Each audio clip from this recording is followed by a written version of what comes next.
Bonjour Géraldine, Bonjour Pauline. bienvenue pour ce nouveau webinaire Justifit sur les clés d'un recrutement efficace. Merci d'avoir pris le temps pour nous rejoindre et pour les avocats qui nous écoutent. Merci à Donc, vous de m'accueillir. ce que je te propose et ce que je vous propose, vous les participants, donc n'hésitez pas à poser des questions sur le chat qui est sur le côté. Donc, ce que je te propose, je vais te présenter rapidement, je vais vous parler de Justifit, puis ensuite je te laisserai la parole pour à peu près 45 minutes. Et puis après, j'aurai certainement quelques questions voilà, que je te poserai. Donc, je te présente rapidement. Géraldine, toi, tu es directrice associée chez Winning Search, qui est un cabinet de recrutement multisecteur. Avant ça, tu as travaillé comme responsable grand compte dans 2 entreprises en prêt-à-porter. Puis tu as rejoint VP, dans lequel tu as eu différents postes. Et ton dernier poste a été d'être aide de la marketplace pour toute la France. Donc, une grande expérience auprès de clients de tous les secteurs. J'imagine que c'est ça qui t'aide à aborder les différents secteurs dans le recrutement. Et depuis quelques années, tu fais du recrutement chez Winning Voilà, Search. Alors, depuis quasiment 4 ans, et aussi, je me permets de préciser une diversité de métiers aussi que j'ai eu l'occasion d'aborder au travers de mon parcours professionnel avant le recrutement, et des métiers principalement orientés commerciaux, digitaux, achats, et marketing un petit peu. Voilà. bon, bah, super. Donc, ton expérience, on t'a demandé d'intervenir puisque Justifit, je vais présenter Justifit rapidement, puisque Justifit organise ces webinaires pour répondre aux enjeux des avocats, que le recrutement est un des enjeux des avocats, pour différentes raisons qu'on va aborder. Donc, Justifit, pour ceux qui ne connaissent pas encore Justifit, Justifit est une plateforme qui met en relation les justiciables qui ont un besoin juridique avec des avocats. Ce que nous proposons aux avocats, c'est donc une présence sur notre site qui leur permet de développer leur business, développer leur visibilité, notamment avec des créations éventuelles de vidéos, d'articles, qui les équipe d'un certain nombre d'outils digitaux qui les permettent d'être plus efficaces dans leur activité, comme notamment une messagerie, l'envoi de pièces jointes, la création automatique de conventions d'honoraires, des possibilités de créer des rendez-vous, de créer des rendez-vous payants, et aussi de créer des paiements pour des clients en dehors des clients Justifit. Et puis une communauté, puisque Justifit, c'est aussi une communauté avec des webinars, des rencontres, des formations. Voilà, donc ça c'est pour Justifit. Je te laisse la parole, Géraldine, pour nous parler du recrutement, ses enjeux et les points clés pour réussir et la méthodologie. Ben, merci beaucoup. Merci à tous de vous être connectés. Donc, je suis ravie de pouvoir aborder ce sujet qui est effectivement fondamental pour la plupart des entreprises. Et j'imagine bien que vous, au sein de vos cabinets respectifs, vous pouvez avoir rencontré déjà ou à l'avenir peut-être des soucis à recruter. Donc, on va essayer d'éclairer un petit peu toutes ces lanternes en évoquant d'abord la guerre des talents, ce que j'ai appelé la guerre des talents. On va vite l'aborder. C'est la situation du marché à ce jour. Quels sont les enjeux du recrutement? Quelles sont aussi les différentes étapes clés et la méthodologie pour faire en sorte de mener à bien les recrutements? Donc ça, je pense que ça va être effectivement des clés qui, je l'espère, pourront vous aider à mieux cerner les façons de faire et de procéder pour pouvoir mener à bien vos recrutements.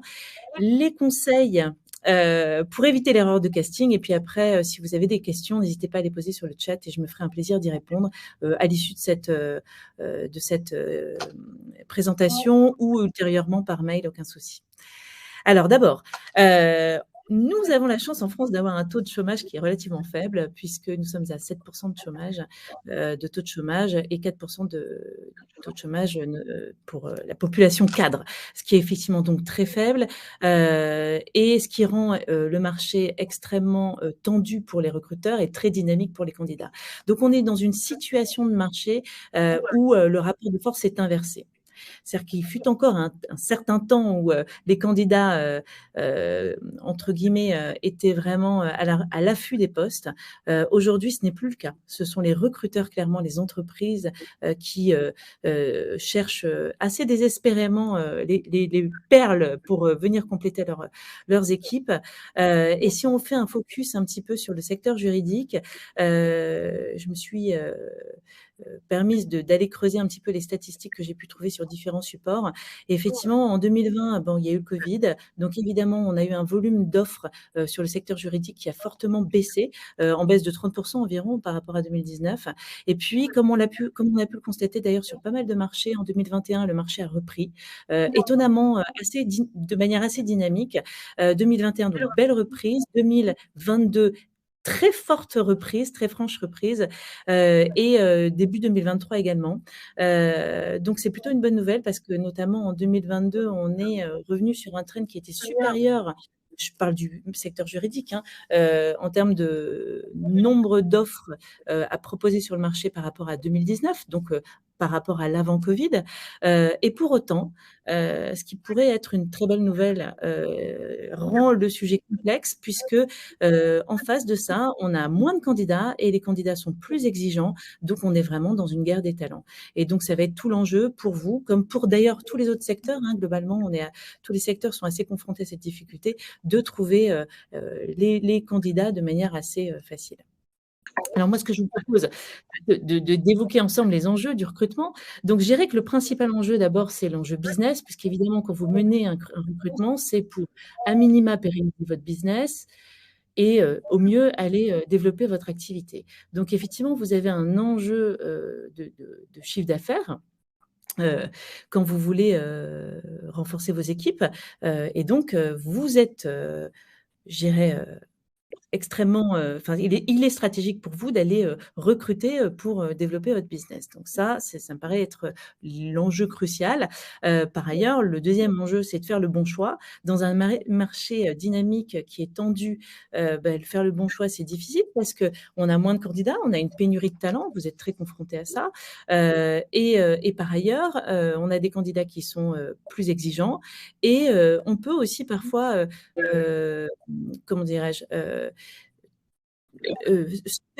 enfin voilà. Et en plus de ça, ce que je veux dire, c'est que le marché étant tendu, il faut aller assez vite parce que quand on capte un bon candidat, on ne peut pas se permettre de le perdre parce qu'on n'est pas assez réactif. Donc non seulement il faut faire le bon choix, mais en plus il faut le faire assez rapidement. Le troisième enjeu que je voulais présenter aujourd'hui, c'est vraiment l'enjeu de l'investissement, puisque recruter, c'est un investissement. Bien sûr, c'est un investissement pour votre chiffre d'affaires, mais c'est un investissement pour vous, un investissement temps, puisque ça prend beaucoup de temps, et un investissement parce que recruter coûte cher, mais recruter mal coûte encore plus cher. Parce qu'évidemment, recruter mal, c'est se séparer d'un collaborateur, c'est recommencer à zéro, c'est avoir formé un candidat qui finalement ne restera pas, c'est envisager d'en former un second dans quelques temps. Donc, tout ça, c'est effectivement des coûts et c'est beaucoup de temps. Donc, il faut essayer au mieux d'optimiser son recrutement et c'est ce qu'on va essayer de voir ensemble. Il y a l'attractivité. Qui est un enjeu fondamental, puisque aujourd'hui, pour pouvoir séduire les candidats, il faut se rendre attractif. Et on verra ça, on développera. Et je me permet aussi d'insister sur ce qu'on pourrait aujourd'hui appeler, entre guillemets, de clivage générationnel, qui, en fait, tout dépend de quelle génération on est, mais c'est vrai qu'entre la génération X à laquelle j'appartiens et la génération des jeunes candidats d'aujourd'hui, on n'a pas forcément les mêmes attentes. Donc, on n'a pas forcément la même façon de voir le marché du travail, de voir notre évolution professionnelle. Donc, parfois, on peut aussi se heurter à des différences de point de vue, comment dirais-je, de positionnement qui parfois peuvent aussi faire en sorte qu'on n'arrive pas à se retrouver. Donc ça, il faut essayer de se comprendre sur tous ces points-là, et c'est pas toujours évident. Et la fidélisation qui est un enjeu majeur, puisque recruter, c'est compliqué, mais alors fidéliser, c'est absolument primordial aujourd'hui dans les organisations, puisque les candidats sont sursollicités, parfois ils sont ils sont souvent chassés. Et donc, un collaborateur qui rentre, il faut pouvoir le garder. Et les collaborateurs qui sont bien déjà dans votre cabinet, il faut pouvoir aussi les garder et les fidéliser au risque de les voir partir ailleurs. Alors, les clés d'un bon recrutement, si je peux me permettre, je n'ai pas la prétention de vous dire que je vais pouvoir vous donner des tips révolutionnaires, mais au moins vous donner quelques clés pour essayer de vous accompagner sur ces sujets-là. Alors, la marque employeur est une clé essentielle. Qu'est-ce que j'entends par marque employeur? C'est votre attractivité. C'est votre capacité à séduire les candidats, votre identité, vos valeurs. C'est tout ce qui va faire qu'un candidat va vouloir venir chez vous. Ça va être ce que vous proposez en termes de télétravail, en termes d'organisation, en termes d'esprit d'équipe, en termes de RSE, de qualité de vie au travail, de bien-être, etc. Donc, c'est assez global, mais c'est des sujets qui sont aujourd'hui primordiaux pour les candidats. Et donc, il faut absolument, en amont des recrutements que vous allez effectuer, être au clair et voire même travailler sur votre marque employeur, sur qui vous êtes. Voilà, comment vous allez présenter votre cabinet à un candidat, comment vous allez pouvoir vous différencier de vos concurrents pour faire en sorte que le candidat ait envie de vous rejoindre. Donc ça, c'est extrêmement important et fondamental. On aura l'occasion d'y revenir probablement au cours de la présentation. Une fois que vous avez effectivement en tête vos points d'attrait, vous allez être amené à travailler sur ce qu'on appelle un brief. Et un brief, c'est gérer toute la fiche d'identité du poste. Donc, bien entendu, un brief, ça va comprendre les missions, donc toutes les missions que vous souhaitez que votre collaborateur effectue, et puis le profil. Et le profil, ça va être le nombre d'années d'expérience, comment dirais-je, doit-il savoir parler anglais, quels sont les traits de personnalité qui sont fondamentaux pour vous, pour que le candidat puisse bien s'intégrer dans l'entreprise. Donc, en fait, le brief doit être absolument exhaustif, mais il doit surtout comprendre les éléments qui sont absolument essentiels, donc obligatoires, les éléments qui sont idéaux, optionnels et voire rédhibitoires. Donc ça, c'est extrêmement important d'avoir en tête que tout le monde cherche le mouton à 5 voire 6 pattes. Mais il n'existe pas. Donc en fait, il faut absolument savoir quelles sont les 4 pattes essentielles pour vous. Le brief doit comprendre tout ce que vous aimeriez avoir, mais vraiment l'essentiel, les clés obligatoires, l'optionnel, les idéaux et ce qui est rédhibitoire, ce que vous ne voulez absolument pas chez un candidat. Ça, c'est ce qui va vous permettre aussi de gagner du temps, en fait. C'est la préparation, c'est les fondations de votre maison. C'est vraiment ce qui est essentiel pour pouvoir optimiser votre recrutement et gagner du temps dans un temps 2. Une fois que vous avez bien élaboré ce brief, il va falloir que vous montiez la fiche de poste. Et la fiche de poste, c'est la synthèse de tout ça. C'est la synthèse des missions et la synthèse du profil, tout simplement. Sur la fiche de poste, vous devez être à la fois synthétique, avoir justement des points d'attrait pour que le candidat postule et voit qu'en fait votre cabinet il serait sympathique de le rejoindre, mais ne pas non plus survendre quelque chose qui n'existera pas ou qui n'existe pas. Donc il est important d'être clair, précis, attractif, mais juste. Voilà. Cette fiche de poste, elle va vous permettre justement de mettre des annonces sur les job boards. Donc, les job boards, ce sont les outils que vous connaissez comme LinkedIn, comme Cadre Emploi, et il y en a d'autres en fonction du type de poste que vous recrutez. Donc, en la postant, vous allez recevoir des CV en retour, mais vous allez vite vous apercevoir que parfois, et surtout aujourd'hui dans un marché tendu, quand vous attendez trop longtemps après les CV, il n'y en a pas beaucoup qui reviennent suite à vos annonces. Donc en fait, il faut aussi savoir que 80% aujourd'hui des postes qu'on recrute se font sur la base de la chasse. Et pour mener une chasse à bien, une chasse active, il faut aussi aller sur les mêmes supports qui sont donc les LinkedIn, les Cadre Emploi et les LinkedIn en fonction du profil que vous recherchez. Et vous allez utiliser pour chasser des mots-clés que vous allez remplir dans des filtres, les mots-clés que vous aurez travaillé justement en amont sur votre brief exhaustif. Ce qui va vous permettre justement au travers de cette chasse d'identifier les profils qui correspondent à vos points obligatoires, voire optionnels, mais en tout cas pas rédhibitoires. J'espère que je suis claire jusque-là. Tout à fait. Bon, tant mieux. On comprend qu'il faut du rythme. Il faut du rythme, et justement, j'y viens, Ouais. parce que, bon, évidemment, suite à la chasse, Il y aura les entretiens de préqualification qui là doit durer 15-20 minutes, qui est en fait un entretien qui n'a que pour but de valider la motivation du candidat, parce qu'évidemment, s'il a répondu à votre annonce, c'est qu'a priori, il est motivé, mais si vous le chassez, vous ne savez pas s'il est en recherche et s'il est motivé. Donc, valider la motivation.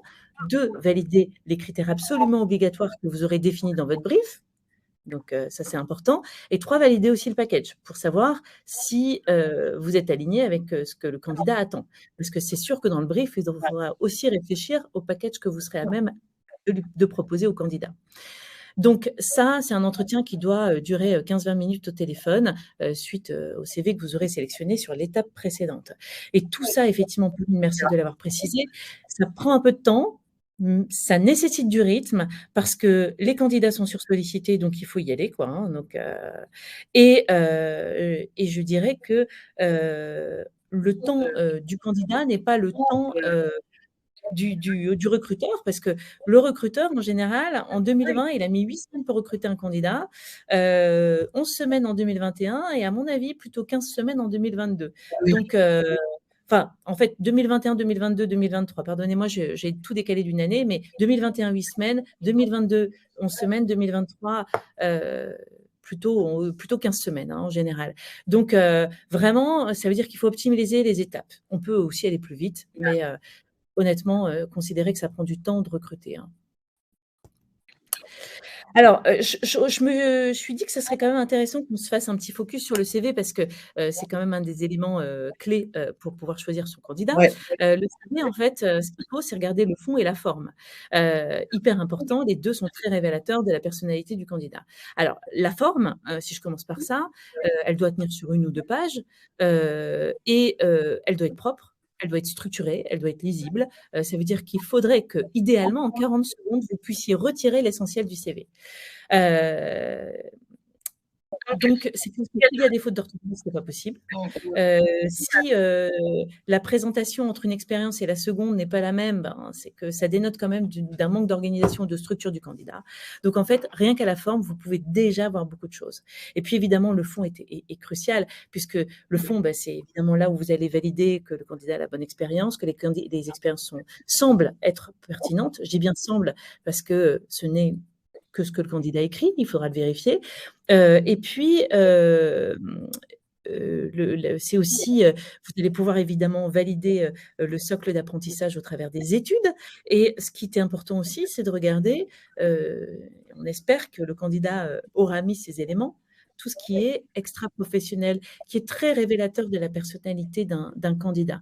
Au-delà de son parcours, les activités extra-professionnelles parle du candidat. Donc, c'est important aussi de regarder un petit peu tout ça. Si le candidat fait beaucoup de sport d'équipe, bah, c'est plutôt quelqu'un qui a un team spirit. Donc, c'est vraiment quelqu'un qui saura peut travailler en équipe. S'il est plutôt orienté musée, expo, on peut imaginer qu'il est très curieux. Bon, en fait, il n'y a pas de bonne ou de mauvaise réponse, mais ça donne des indicateurs clés sur le profil du candidat et donc il est intéressant quand même aussi de se pencher là-dessus. Photo, pas photo, ben ça c'est de toute façon le choix du candidat. J'ai pas d'avis, la photo est sympa et en même temps elle peut parfois être trompeuse. Donc je dirais que là-dessus c'est au choix de chacun de mettre sa photo ou non. Et alors, lettre de motivation ou pas, ça c'est une autre question qu'on est en droit de se poser. Très honnêtement, aujourd'hui, de moins en moins de candidats envoient de lettres de motivation et très honnêtement également, les lettres de motivation, on a tendance à pas les lire. Mais je parle de nous. J'imagine que sur votre secteur où, la qualité d'élocution et la qualité d'écriture est important, il est possible, je pense, probablement intéressant de demander une lettre de motivation au candidat, afin de voir si déjà, il arrive à être synthétique, clair, et à bien écrire, enfin s'il a une bonne, écriture. Je pense que c'est aussi des éléments qui sont importants pour votre corporation. Donc, voilà, n'hésitez pas à la demander, dans le process et vous pouvez aussi l'indiquer dans votre fiche de poste, lettre de motivation, souhaitée. Alors, je vous propose qu'on passe un petit peu de temps sur sur l'entretien, puisque cette étape, elle est quand même assez cruciale. Ce qu'il faut savoir, c'est que dans un process de recrutement, il y a toute cette phase amont, qui est en fait, du travail très personnel que vous allez faire, vous, de votre côté, en définissant, vos attendus, vos attentes, vos besoins et en postant les annonces, en sélectionnant les CV, en faisant l'entretien de préqualification, en regardant évidemment tous les CV de manière assez précise.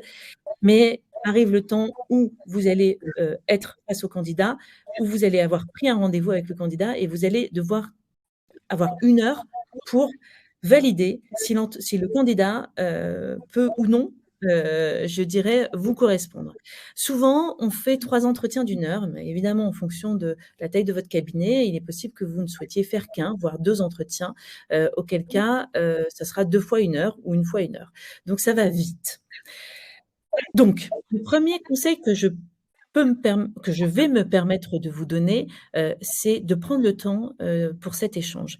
Ce qui veut dire d'avoir dans son agenda et dans sa tête 7 heures complètement disponibles pour le candidat. Ce qui veut dire que si vous faites un entretien de 14 à 15, ne prenez pas de rendez-vous à 15 heures avec, pour un dossier. Parce que ça voudra dire qu'à partir de 14h45, vous ne serez déjà plus dans votre tête avec le candidat. Or, franchement, le recrutement est tellement crucial, ça prend tellement de temps, ça coûte de l'argent, mais ça en rapporte beaucoup si on le réussit, évidemment, c'est le but, hein, que, vous ne pouvez pas vous permettre de bâcler cette partie-là, c'est la partie cruciale, du recrutement. Donc vraiment, laissez-vous la possibilité même que ça déborde d'un quart d'heure, 20 minutes si besoin et donc soyez vraiment disposés à écouter, le candidat, pendant 1 heure pleine et quitte à mettre votre téléphone de côté parce que c'est vraiment important.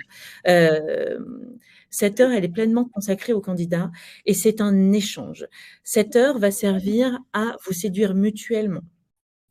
Donc pendant 1 heure, vous allez échanger avec le candidat pour essayer de voir si 1, il va correspondre à vos attentes, si 2, vous pourriez travailler avec lui, si 3, il est motivé, et si également lui, lui va se positionner de la même manière. Il va venir à l'entretien en se demandant s'il, aimerait travailler avec vous dans votre cabinet, pour, gérer les missions. Donc pendant 1 heure, ça va être un échange et ça va être des questions qu'évidemment vous allez lui poser, mais des questions que lui va aussi, vous poser. D'ailleurs, s'il ne vous en pose pas, c'est qu'il est pas très intéressé et c'est assez révélateur d'un manque de motivation. Donc malgré tout, même si c'est un échange, c'est quand même à vous de le driver.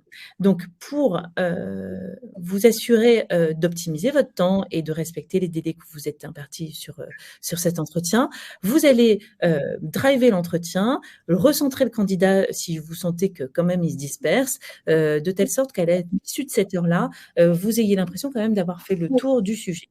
Alors, le sujet, c'est quoi lors d'un entretien? Premièrement, c'est, déjà de se présenter et de présenter le temps. Voilà, on a 1 heure d'échange ensemble, donc on se fixe, jusqu'à 15 heures, par exemple. Et puis évidemment, de demander au candidat ce qu'il a compris du poste, afin de valider, la bonne compréhension effectivement, du sujet et recentrer si besoin. Suite à ça, pendant, l'heure, vous allez, évidemment évoquer ce qu'on appelle, les hard skills, qui sont le savoir-faire et les soft skills qui sont, tous ces traits de personnalité. Donc sur la partie, alors moi je suggère d'ailleurs, de faire 50-50 parce que, clairement on a souvent tendance à développer le savoir-faire et très peu parler, de la personnalité du candidat, de ce qu'il aime, de voilà, comment il se comporte, or, un candidat n'est pas qu'un parcours professionnel. Un candidat, c'est un homme ou une femme avec qui vous serez amené à collaborer. Donc il est important de voir si au-delà, évidemment, de son savoir-faire, de ses compétences, vous allez être capable de travailler avec cette personne. Vous allez vous retrouver sur vos valeurs, sur les valeurs du cabinet. Et s'il a, justement cet esprit d'équipe, ou pas d'ailleurs, hein, mais enfin, que tout ce qui est important, d'ailleurs que vous aurez noté dans votre brief, comme étant, absolument obligatoire. Donc, moitié-moitié environ. Et évidemment, si on se parle du parcours, vous avez le CV sous les yeux, donc on ne va pas demander au candidat de refaire son CV de A à Z. Généralement, on sait lire, donc on n'a pas besoin de reprendre toutes les expériences à la ligne qu'il aura déjà développées sur son CV. En revanche, sa capacité à synthétiser ses expériences, à aller de manière un petit peu plus approfondie sur ces dernières expériences, en tout cas sur celles qui vous semblent être les plus pertinentes, ça, c'est évident qu'il va falloir aller creuser. Un CV, c'est du papier. Là, vous avez pendant 1 heure l'opportunité de vraiment vérifier que le candidat a bien effectué ses missions, comment il les a approchées, comment il s'en sort, quels ont été ses résultats. Donc, en fait, il faut vraiment aller lui poser des questions précises et grâce à votre expérience, vous allez pouvoir orienter les questions pour vérifier ce qu'il vous dit. Argumenter, le faire argumenter, aller creuser plus au travers de ses expériences à lui, ce qui n'est justement pas écrit noir sur blanc, mais vérifier en tout cas que l'expérience qu'il dit avoir est bien celle-là et que ça correspond bien à ce que vous attendez en termes de mission. C'est évidemment fondamental. Mais, enfin, je ne vais pas dire mais, je vais dire et, deuxième pan du sujet, sa personnalité, c'est aussi extrêmement important d'aller voir qui est le candidat. Et qui est le candidat, c'est l'interroger sur comment il se décrit, comment ses précédents employeurs parlaient de lui éventuellement, comment il s'est, voilà, comment il a réagi à des situations d'échec, par exemple. Puisque moi, j'ai tendance à dire qu'effectivement, parler des réussites, c'est très bien. Et c'est très bien parce que ça valorise un candidat et c'est très, très bien de pouvoir évoquer ces sujets. En revanche, parler des échecs, c'est peut-être moins confort, mais on en apprend beaucoup plus, parce qu'on ça nous permet de comprendre, déjà sa résilience, sa capacité à rebondir, et on sait que dans vos métiers où la pression est forte, où le volume de travail est énorme et c'est d'ailleurs aussi ça qui parfois, justement, rend si difficile les recrutements que vous avez à mener. C'est important aussi de voir, s'il a cette capacité à rebondir face aux difficultés et à avancer dans l'adversité et dans l'épreuve. Donc, c'est important aussi de ne pas parler que des sujets qui sont positifs, mais aussi aller chercher des sujets qui sont un petit peu plus tendus pour lui. Bien entendu, ben, vous allez poser pas mal de questions au candidat, des questions fermées, des questions ouvertes. Lui, il va vous en poser aussi. C'est ça aussi qui va montrer sa motivation, parce qu'à un moment donné, vous allez voir s'il a bien, s'il s'est renseigné sur votre cabinet, sur les missions, s'il s'est renseigné sur vous, s'il prend des notes, s'il vous pose des questions. Et tout ça, ça va traduire de sa motivation, ce qui est aussi un des éléments cruciaux que vous devez valider lors de cet entretien. On se parle de communication verbale, donc on se parle évidemment d'élocution, de qualité d'élocution. On se parle également de tics de langage parfois, donc point de vigilance. Mais ça, souvent, on les repère. Mais on va aussi se parler de communication non verbale, puisque c'est aussi au travers de cet entretien que vous allez capter tous les non-dits qui sont, vous le savez, extrêmement importants. La raison pour laquelle je vous invite vraiment à rencontrer vos candidats en physique. C'est vrai que les cabinets, on a souvent tendance à les rencontrer, alors soit physique, soit visio, mais je dirais qu'à notre niveau, c'est moins grave, puisque ce n'est pas nous qui recrutons. En revanche, vous, si vous menez à bien, si vous faites votre recrutement vous-même, vous devez rencontrer le candidat en physique. Et donc, cette communication non verbale va se révéler naturellement. Elle se traduit d'abord par, dès le départ, dès l'entrée, par la posture, par le sourire, par la poignée de main éventuellement, si vous en faites encore après ces années Covid, par sa façon de se tenir, par son regard. Voilà, un candidat qui ne vous regarde pas dans les yeux est un candidat qui est plutôt nerveux ou en tout cas qui est mal à l'aise. Un candidat qui a le regard qui fuit ou qui cligne tout le temps des yeux, c'est quelqu'un qui effectivement est un petit peu, voilà, qui n'est pas forcément, à l'aise, en tout cas dans l'exercice, que vous êtes en train de faire. qu'un candidat qui transpire, il est nerveux. Voilà, il y a pas mal de choses comme ça que vous allez pouvoir détecter. Si, il est, en posture fermée, bon ça, voilà, c'est qu'effectivement il n'est pas tout à fait, apte, à échanger. Si au contraire, là, il prend de l'espace et il parle avec ses mains, il est plutôt, à ce moment-là, très bien intégré dans l'échange. Donc c'est important aussi d'essayer de détecter, tous ces points qui font aussi partie de l'échange et de votre capacité à détecter si le candidat va vous plaire ou pas. Ou si lui se sent bien dans l'exercice et de fait, il est motivé. Alors, quelques conseils pour éviter l'erreur de casting. Alors, j'en ai déjà parlé, mais je le redis, les soft et les hard skills sont fondamentales. N'oubliez jamais de parler des soft skills, donc le savoir-être et du savoir-faire. C'est important, on a déjà dit, je pense que je ne peux pas y revenir, mais vraiment fondamental. Ne tombez pas dans cette erreur-là de ne pas d'oublier une partie de cet de ce qui doit se dire en entretien là-dessus. La motivation. La motivation, comme je vous l'ai dit, elle va passer par les questions qu'il va vous poser, par sa posture, par la prise de notes, par le fait qu'il se soit renseigné ou non, éventuellement même par le remerciement à l'issue de votre échange, de l'entretien. Donc, remerciement écrit, ça se fait. Hein, donc, on est en droit d'attendre un remerciement de la part du candidat. Globalement, c'est à peu près au travers de ça qu'on capte la motivation du candidat. Le potentiel, c'est effectivement bien souvent ce qu'on n'ose pas, ce qu'on peut détecter, mais sur lequel parfois on n'ose pas aller. En fait, parfois vous vous dites: «Tiens, il me faudrait un collaborateur qui a 10 ans d'expérience» et en réalité, vous auriez tout intérêt à prendre quelqu'un qui n'en a que 5 et qui a un potentiel énorme parce qu'il a envie d'apprendre, parce que, il est hyper motivé, et vous allez finalement, tirer beaucoup plus de profit, avec, ce candidat plus jeune, qu'avec un candidat déjà très expérimenté. Alors, surtout sur un marché qui est très tendu, où finalement on ne trouve, voilà, pas le mouton à 5-6 pattes, mais déjà s'il en a 4, c'est bien, j'ai envie de dire, parce que parfois on est obligé de se rabattre sur un mouton à 3 pattes et c'est un peu plus compliqué. Mais généralement on s'en sort.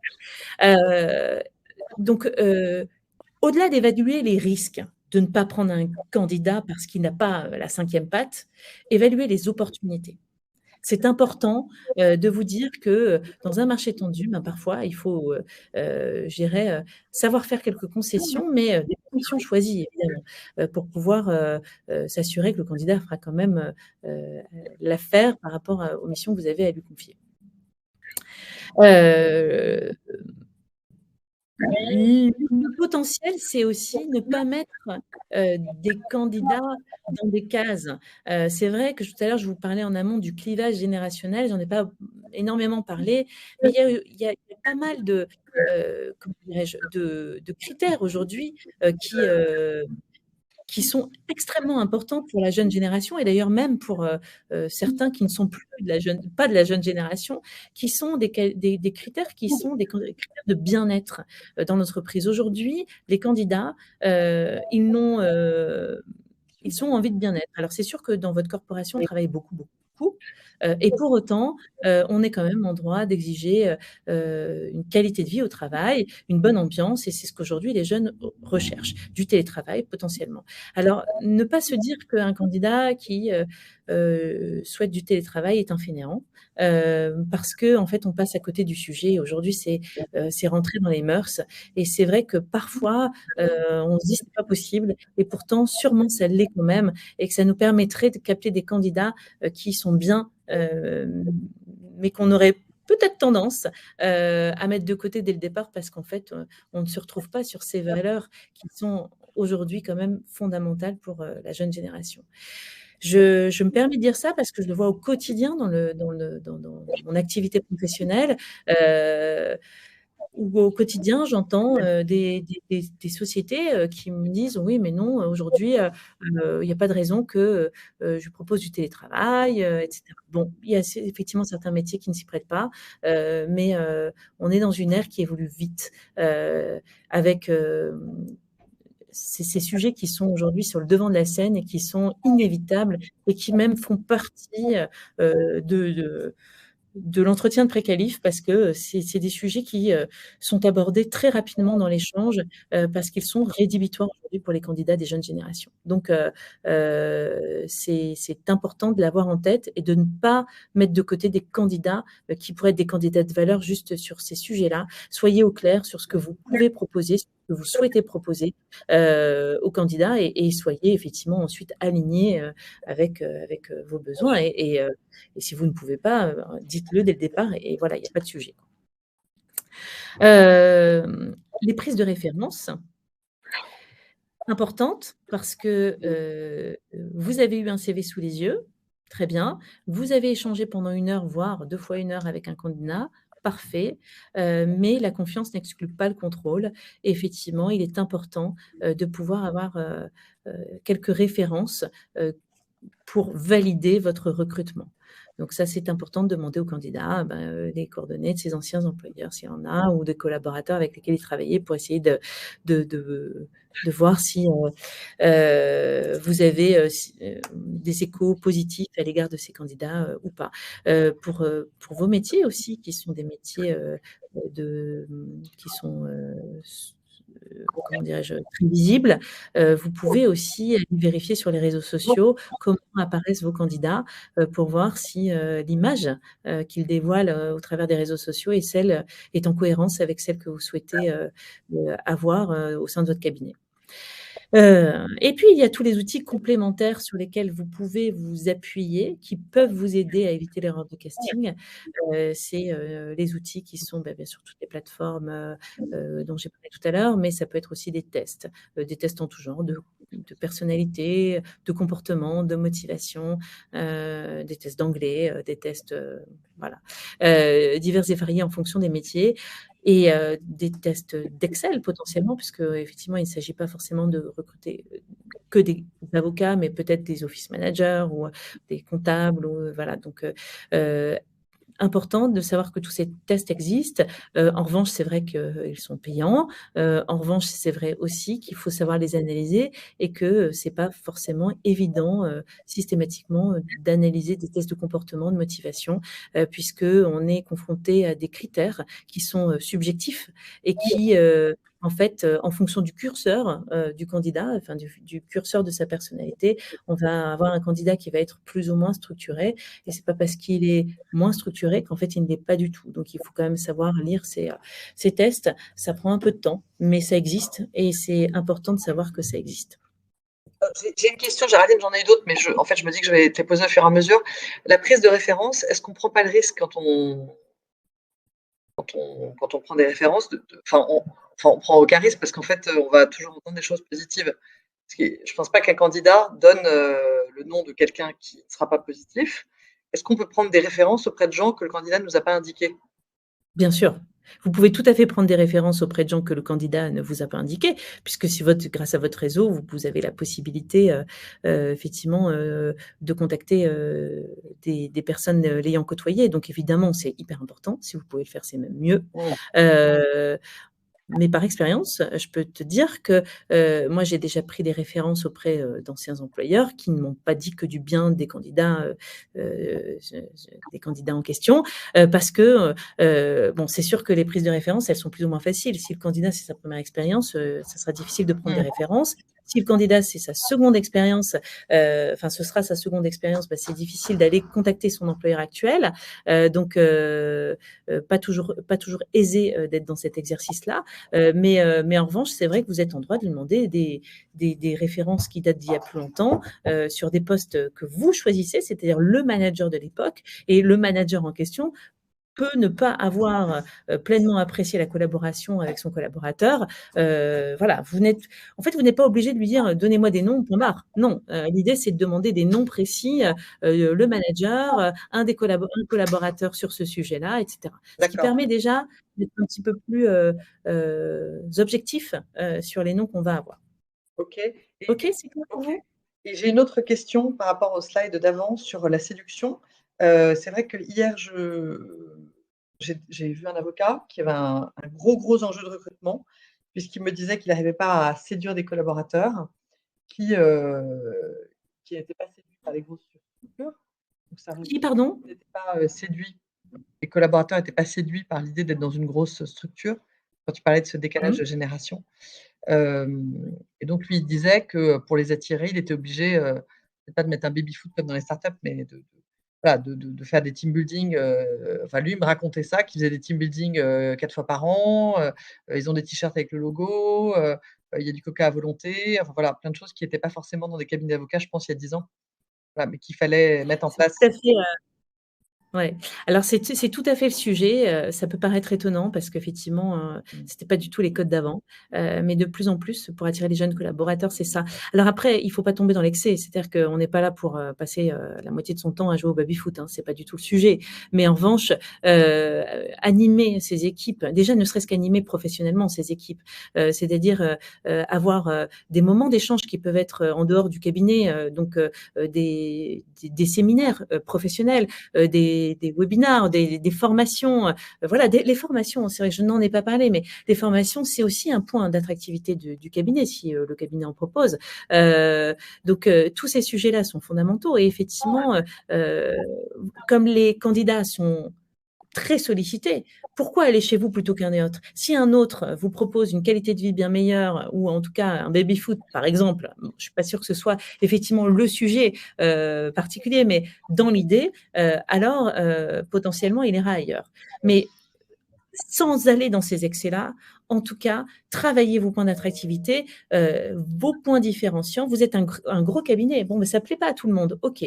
Mais il y a quand même énormément d'avantages d'être dans un gros cabinet. Donc, ça y est, sachez identifier, même travailler avec d'autres collaborateurs pour identifier les points forts d'être dans un gros cabinet et ce que ça peut apporter à un collaborateur. Au contraire, vous êtes dans un petit cabinet, ça ne plaira pas non plus à tout le monde, mais sachez travailler vos points forts, justement, la proximité, et mettre en avant tout ce que vous aurez perçu comme point différenciant et point d'attractivité, votre identité, vos valeurs, et ce qui pourrait être justement un bénéfice pour le candidat en question. Marketez votre cabinet. C'est sûr que vous n'avez pas été formé à ça. C'est sûr qu'on n'est pas formé au marketing voilà. Mais c'est important de s'y poser. Et c'est peut-être un travail qui va vous prendre quelques heures. Et je sais que votre temps est compté. Et je sais que votre temps, c'est de l'argent, évidemment. Et pour autant, si vraiment vous avez le besoin de recruter des collaborateurs, ne passez pas à côté de cette étape qui est fondamentale. Réfléchissez, brainstormez avec d'autres personnes pour justement avoir quelques éléments différenciants. D'ailleurs, je ne l'ai pas dit, mais important, moi, à la fin de chaque entretien, je demande au candidat pourquoi pourquoi, selon lui, la société le recruterait lui. Intéressant, parce que là, il va vous dire, parce que je suis comme ci, comme ça, je peux apporter ça, ça, ça. Mais la question la plus intéressante dans l'histoire, c'est pourquoi la société ne le recruterait pas lui? Et là, il va aussi vous révéler peut-être des points, comment dirais-je, que vous n'aviez pas, je dirais, identifiés au préalable. Donc ça sera intéressant potentiellement même de rebondir là-dessus. À l'inverse, pourquoi il viendrait et pourquoi il ne viendrait pas? Parce que s'il vous dit pourquoi je ne viendrai pas, parce qu'il peut vous le dire aussi assez spontanément, hein, je ne viendrai pas parce qu'en fait ça ne me plaît pas, pour telle et telle raison. Écoutez-le. Parce que c'est aussi ce qui va vous permettre sur la prochaine candidature, peut-être de recaler votre discours, peut-être de retravailler sur un autre sujet, peut-être de présenter les choses différemment ou peut-être de recibler votre. Question. Voilà. Important et je dirais dans les deux sens. Ok. Merci beaucoup. Avec plaisir. Alors, il nous reste encore 15 minutes max. Est-ce que. Ouais, on aura fini. Alors, une fois que vous avez sélectionné votre candidat, important de lui faire une offre qui soit cohérente avec le marché, hein, qui plus est dans ce contexte très dynamique. Cette offre, c'est sûr qu'il ne faudra pas découvrir alors que vous avez passé des heures à sélectionner vos profils, à voir les candidats. Enfin, vous avez jeté votre dévolu sur un candidat. Ça serait quand même vraiment dommage d'être en fin de parcours et de se dire que l'offre que vous lui proposez, elle est totalement inadéquate par rapport à ses attentes. Donc ça, évidemment, c'est quelque chose qu'on a validé en amont, que notre package soit bien cohérent avec ses attentes. Voilà, ça c'est évident. L'intégration, ça fait partie du process. Donc évidemment, vous avez la chance d'avoir recruté un collaborateur, vous êtes content, c'est super, il est content, c'est parfait. Sauf qu'en fait, s'il n'est pas intégré, si le jour où il arrive, vous lui dites, voilà, ton bureau, il est là, à la semaine prochaine, c'est dommage, quoi. Non, intégrez-le, faites-lui visiter les locaux, etc., etc. Après, bon, bien sûr, si vous recrutez un collaborateur qui est censé être autonome, on ne vous demande pas d'être derrière lui tout le temps. Il faut qu'il soit efficace, on est d'accord. J'expose des sujets, mais en effet, en fonction d'un jeune collaborateur ou d'un collaborateur plus expérimenté, vous n'allez pas tout à fait avoir la même approche et mettre le curseur au même endroit. Néanmoins, l'intégration, quel que soit le candidat, est importante. Lui présenter l'équipe, lui présenter les bureaux, lui présenter le mode de fonctionnement, c'est important. Donc, n'oubliez pas cette étape. Voilà, l'accueil, en fait, l'accueil. Et puis, la fidélisation, j'en ai parlé tout à l'heure, elle est cruciale, puisque recruter, c'est un peu long, vous l'aurez compris, c'est pas simple, vous l'aurez compris également.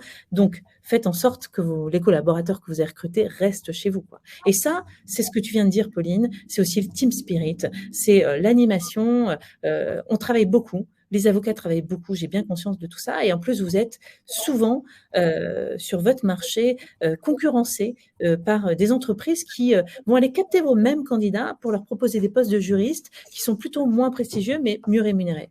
Donc, vous êtes face à une difficulté de marché qui fait que très rapidement, très facilement, quelque part, on peut aller piquer vos candidats.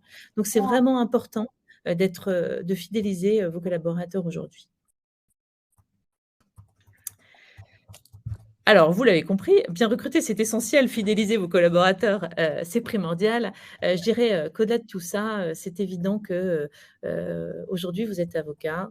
On ne vous a pas formé au recrutement. On ne vous a pas formé au marketing qui vous permettra d'établir avec grande aisance votre marque employeur. Et pourtant, ce sont des sujets importants à connaître. Alors, vous l'avez compris sur la partie marque employeur, c'est réfléchir à qui vous êtes. Donc, ça, vous devriez assez facilement réussir à quand même mettre noir sur blanc ces éléments clés qui sont fondamentaux. En revanche, recruter, c'est vrai que c'est pas simple. On n'a pas formé, vous n'avez pas été formé à ça. Et en plus de ça, ça prend du temps. Je sais très bien que le temps, c'est de l'argent pour tout le monde, mais pour vous en particulier. Donc, il faut effectivement pouvoir mettre en balance le temps que ça va vous prendre et donc indirectement le coût que ça va vous coûter, l'investissement que ça représente avec potentiellement son cabinet qui est spécialisé dans la recherche d'avocats pourrait vous proposer. Donc, aujourd'hui, on constate que 8 entreprises sur 10 ont du mal à recruter. Et globalement, 7 sur 10 passent par des cabinets. C'est pas pour rien. C'est parce qu'effectivement, c'est assez chronophage. Donc, effectivement, les cabinets peuvent vous aider sur ces sujets-là. Mais vous pouvez tout à fait mener vous-même vos recrutements, hein, bien sûr, il n'y a pas de règle. Si vous faites le choix d'un cabinet, le cabinet va vous permettre de vous aider à élaborer le brief, d'écrire la fiche de poste. Le cabinet va poster la fiche de poste sur les job boards, va faire les présélections de CV, va faire la chasse, va faire les entretiens de préqualification, va faire les premiers entretiens de validation. Donc, vous n'aurez plus, entre guillemets, que les entretiens qui vous concernent à faire et qu'effectivement, ça, personne ne peut remplacer. Mais avant ça, le cabinet va aussi vous faire des profils élaborés qui vont vous permettre aussi, à la lecture d'un CV et suite à un entretien qui aura été fait par le cabinet, sur la base du profil, de bien valider que le candidat en question vous convienne. Et puis, le cabinet peut aussi mener des tests complémentaires et aussi travailler une offre avec vous, en tout cas présenter une offre à un collaborateur. Et puis au-delà de tout ça, j'en ai pas parlé, mais le cabinet peut organiser les rendez-vous et c'est des petites choses qui, mises bout à bout, peuvent vous permettre peut-être de déléguer cette partie-là à des professionnels et potentiellement d'investir évidemment beaucoup moins de temps et d'être plus rentable au final de l'opération. Chacun opère comme il le sent, mais les deux existent et il me semblait important aussi de pouvoir mentionner ça. Effectivement, quand on voit tout ce qu'il faut faire et quand on pense à tout ce qu'on fait pas de la bonne façon, et quand on pense au Je temps t'entends pas très bien. je dis que quand on voit tout ce qu'il faut faire, le temps que ça prend, et cetera, effectivement, on se dit qu'il vaut mieux le confier à des professionnels du recrutement comme toi, par exemple. Voilà. Bon, bah, Moi, comme d'autres, dans tous les cas, voilà, c'est vraiment l'idée, c'est de se poser les bonnes questions, mais en tout cas, c'est de se dire que vraiment, en amont, bah, mener des recrutements quand on décide de recruter, c'est parce qu'on en a besoin, hein, pour l'activité professionnelle, pour la croissance du cabinet, voilà. On est dans un marché complexe. Peut-être qu'un jour, évidemment, il se retournera, il sera plus en faveur des recruteurs. Ça fait 2 ans et demi que c'est pas le cas, franchement. Donc, et puis, vous avez en plus sur le secteur juridique, effectivement, les sirènes qui attirent vos candidats plutôt sur des postes qui sont peut-être moins prestigieux, mais mieux rémunérés en général, avec peut-être moins de pression aussi, moins de volume de travail, parce que vous êtes une corporation qui travaille beaucoup, c'est tout à votre honneur. Mais c'est vrai que de fait, le temps que vous pouvez vous permettre d'accorder un recrutement est peut-être un petit peu plus restreint. Or, il y a quand même des étapes cruciales, j'espère que vous l'aurez compris, qui sont, à mon sens en tout cas, indispensables pour pouvoir optimiser et vous assurer de ne pas faire l'erreur de casting. En fait, on n'est jamais sûr à 100%, mais en tout cas, on essaye de réduire le risque. Très bien. Bon, sinon, évidemment, il y a des plateformes, tu parlais des job boards. Pour les avocats, j'imagine que tous les participants le savent, mais il y a Village de la Justice, il y a Indeed, sur lesquels on peut poster des annonces et qui permettent de bien filtrer après. Mais effectivement, ça demande de la méthode, du temps et d'appliquer toute cette méthode que tu as partagée avec nous. Merci beaucoup, Géraldine. Il y a pas de questions, tu as bien répondu à tout. Merci à vous. Voilà. Bah, écoute, merci beaucoup. Au revoir, Géraldine. Bah, c'est avec plaisir. Merci beaucoup et passez une bonne journée. Merci. Au revoir.